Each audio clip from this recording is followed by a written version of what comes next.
Hello, this is CitizenKline. Probably the saddest one, as a generic sadness as anyone can have, was when I was talking to my son last night and my computer was on.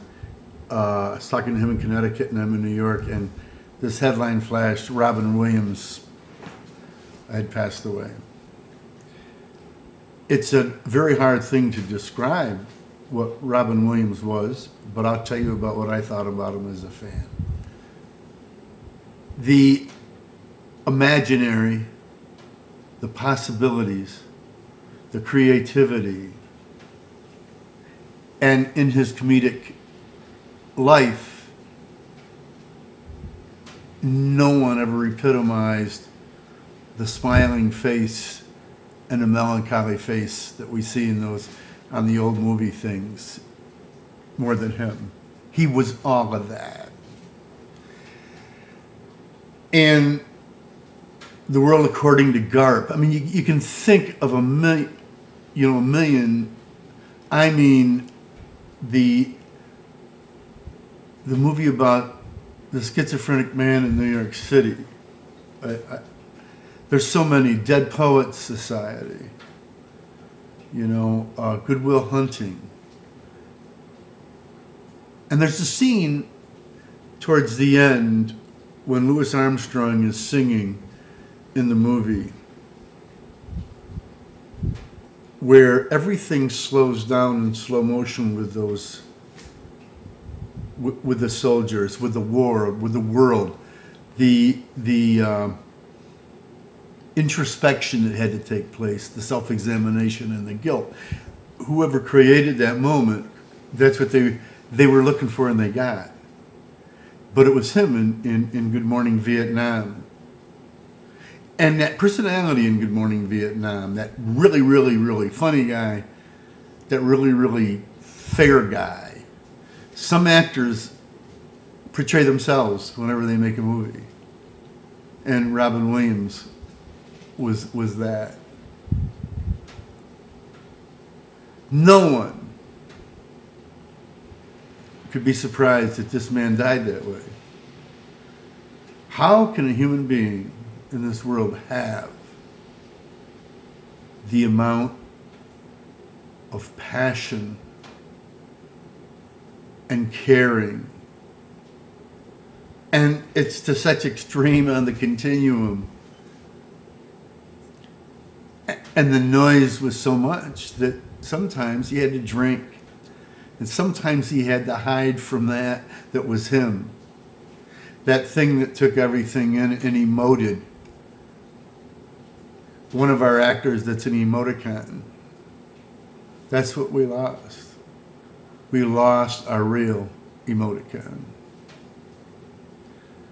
And everything that was with it, the guilt, the failure, the success. If you take a wheel and you put down every adjective in describing man, he would have a spoke for each one.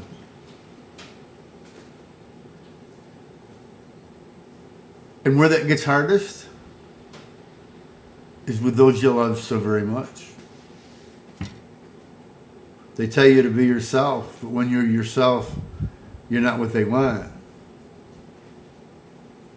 And that's what he was. He described all that.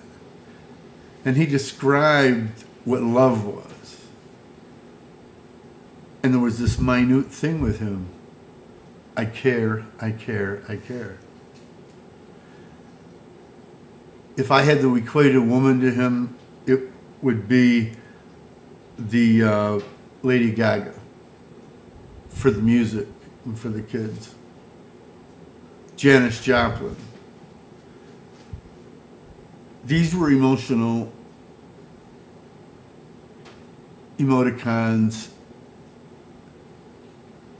that somehow can only stay here so long. They burn up. And that's it. Robin Williams, thank you. For me, this is what I got. You made me think that I was okay, number one.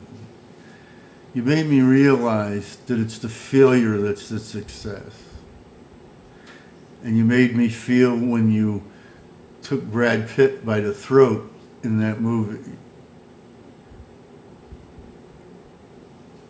You explained the difference between kindness and weakness. And that's confusing to most of us. Robin Williams, thank you for embracing us and knowing all the time with each breath that you took how fragile you were. And then there came a time where you were no longer fragile. You chose to leave us. Your legacy is now. For many, many years, though, Robin Williams, they will know about you as we've known about you. The lucky ones are the ones that lived when he lived, and the lucky ones are the ones that lived, that will live after him. They're the lucky ones. This is CitizenKline, and on a happy note, Robin Williams, you gave me great joy in my life, and most of the people in the world that I've known best never gave me a fucking thing, but they love me. You're my man. And to your family, I am so, so sorry. And to Robin Williams, good night.